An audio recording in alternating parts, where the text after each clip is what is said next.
Welcome back, everyone. Today, we're going to be taking a deep dive into the EU's nature restoration law. It's a big one. Yeah, this is a pretty big one, and I think a lot of our listeners have probably heard about it. Right. But we're going to really get into the details here. Exactly. And really sort of try to figure out what the impact of this law is going to be. Well, I think what's fascinating about this law, Yeah. and Jörg-Owe, the author, I think really hits on this a lot, is that it goes beyond just protecting nature. It actually aims to restore what's been lost. Wow. So you're talking about like re-wetting dried peatlands, reforesting areas that have been cleared, bringing back species that have disappeared. Wow. So it's really kind of taking a proactive approach. Yeah. Rather than just a defensive one. Exactly. I'm really intrigued by this. Yeah. So tell me a little bit more about how this connects to the Kunming-Montreal Global Biodiversity Framework. Sure. So that framework, which was adopted at COP15, basically sets these global targets for biodiversity conservation and restoration. Yeah. And the EU's nature restoration law is a direct response to that. Okay. It demonstrates that the EU is serious about, taking action on this international level. That makes a lot of sense. Yeah. But let's sort of bring it back down to earth a little bit for somebody who might be listening, who isn't directly impacted by EU policy. Why should they care about this? Well, because restoring ecosystems, like Jörg-Owe says, it's not just about saving plants and animals, Right. It's about safeguarding those essential services that nature provides to us. Okay. Clean air, clean water, flood protection, Yeah. carbon sequestration, and ultimately even, the well-being that comes from interacting with nature. Yeah, I mean, that's something that we often overlook. Yeah. Is that, human society really is fundamentally dependent Absolutely. on healthy ecosystems. 100%. Yeah.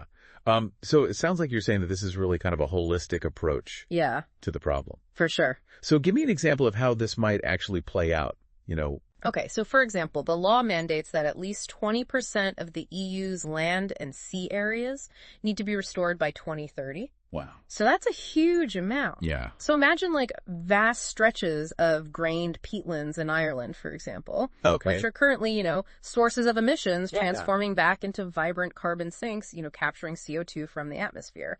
That's an amazing image. Yeah. I mean, it sounds like what you're describing is not just about restoring the past, but really like prepping for the future and mitigating climate change Exactly. at the same time. And those peatlands can also help with flood regulation, Wow. protecting communities nearby. So we're talking about big ambitions here. Yeah. And tangible benefits. But how does this actually translate into action? I mean, how does the EU actually ensure that all these targets are actually met?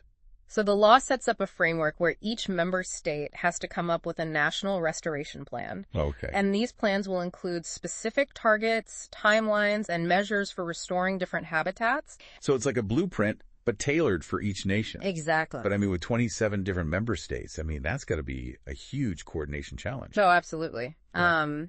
And that's why the law really emphasizes monitoring and reporting. Okay. So they have to track their progress and report it regularly to the EU. So that there's transparency and accountability. Exactly. Okay, smart. Yeah. But this level of restoration, I mean, we're talking about, something that requires a substantial investment. For sure. Where's all that funding coming from? Well, the EU has pledged at least 20 billion euros annually for nature-related spending. Wow. A lot of that will go to this law. Okay. And that'll come from a mix of sources, the EU budget, national budgets, and private investments. That's a hefty sum. Yeah. But is that really going to be enough to achieve what they've set out to do? That's the big question, right? And Yeah. experts are divided on that. Okay. Some say 20 billion, while it's a lot, it might not be enough to Yeah. cover everything. Others are saying that it's really about making sure that money is used well. So it's not just the amount, but how it's spent. Exactly. So speaking of investments, how does this law address like the potential economic impacts of all these restoration efforts? That's a good point, and Schneepat really emphasizes this. Okay. That restoring nature is not just an environmental thing, it's an economic thing. Okay. Healthy ecosystems are the basis of so many industries. Right. Agriculture, forestry, tourism, fisheries. It all comes back to that. Yeah, so in a way, by investing in nature, they're investing in their own economic future. That's a good point. Mm. But are there going to be any industries that are negatively impacted by some of these changes? Well, that's a concern that's been raised. And that's why the law really focuses on public participation to try to get everybody on board and find solutions that work for everybody. So it's not just like a top-down approach, it's more inclusive. Exactly. Citizens and NGOs will have a say. That's really interesting. Yeah. That brings up a good question then. So how do individual citizens, our listeners listening right now, how do they fit into all of this? What's their role in making sure that this law is a success? That's where things get really interesting. Well, the nature restoration law, what Jörg-Owe, I think, really wanted to get across is that, it's not just about top-down regulations, right? Right. It's also about getting people involved on the ground. Okay. Citizens have a really big role to play here. So you're saying it's not just about having a voice, but actually like getting your hands dirty. Exactly. Yeah. So imagine like local communities getting together to plant trees, along riverbanks, or rewilding parts of cities, or even just monitoring the recovery of native species. That's cool. I like that idea a lot. But let's get real for a minute. Are there any potential downsides to this law? I mean, every big policy initiative usually has its critics, right? Oh, yeah, for sure. One concern that's been raised is the potential for conflict over land use. Oh, okay. I see what you're saying. Like, what happens if restoration targets clash with the needs of agriculture? Right. Like a farmer who needs their land to make a living, but the EU wants to rewild it, Exactly. And that's something that Schneeppot has talked about a lot. Oh. The importance of finding compromises, Right. And that's why the law really emphasizes that member states need to consult with local communities and stakeholders. To try to find solutions that work for everyone. Yeah, excellent. That makes sense. Yeah. Another concern that I've heard is that this focus on restoring past ecosystems, might actually limit our ability to adapt to future environmental changes. Right, because in a rapidly changing climate, it's not enough to just recreate what was there before. Right. We also need to make sure that these restored ecosystems can handle what's coming next. Like rising sea levels and things like that. Exactly. So how do you do that? How do you balance those two things? Well, you have to be smart about it, right? Like, you have to take into account things like climate projections. When you're planning a restoration project, so for example, you might plant tree species that are more drought tolerant. Oh, that's interesting. Or, design coastal restoration projects that can handle rising sea levels. So it's really about using the best available science to make sure that these efforts are actually sustainable. Exactly. And that brings us back to monitoring, Okay. We need to keep a close eye on these restored ecosystems. Right. To track their progress and make adjustments if necessary. So it's kind of like learning as you go. Yeah, in a way. So beyond just the impact on the environment, what do you see as the potential long-term legacy of this law? I think this law has the potential to be really transformative. In what way? Well, for one thing, it shows that a major economic bloc like the EU is serious about putting ecological restoration front and center. Okay. And that could inspire other countries to do the same. So they're leading by example. Exactly. And it also goes beyond this idea of just protecting nature. Right.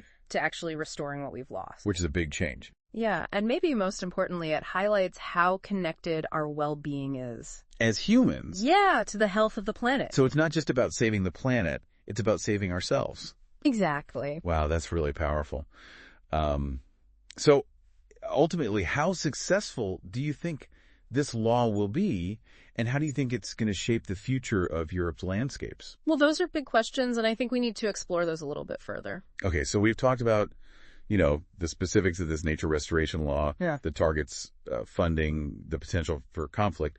But let's take a step back for a second and look at the bigger picture here. What could the impact of this law be, not just on the environment, but on society as a whole? Well, I think that's the really important question here, and I think Jörg-Owe was really trying to get at this idea that this law is not just about hitting some ecological targets. It's about changing how we think about our relationship with nature. So you're talking about like a deeper cultural shift, not just a policy change. Exactly. Yeah, for a long time, we've kind of treated nature as this separate thing, something that's out there that we can exploit or just use as a backdrop for our lives. Right. But this law is trying to challenge that view. It's saying that we're actually a part of this intricate web of life. That we can't separate ourselves from nature. Exactly. And that our well-being is completely tied to the health of the planet. Right. And when you start to see things that way, it has some pretty big implications, Like what? Well, it makes you think differently about how you consume things, how we use land, our responsibility to future generations. So you're saying that for this law to be successful, it's not just about checking off some boxes. No. It's about people actually feeling a connection to nature. Exactly. But how do you do that? I mean, in a world that's increasingly urbanized, Yeah. where people are spending less and less time outdoors.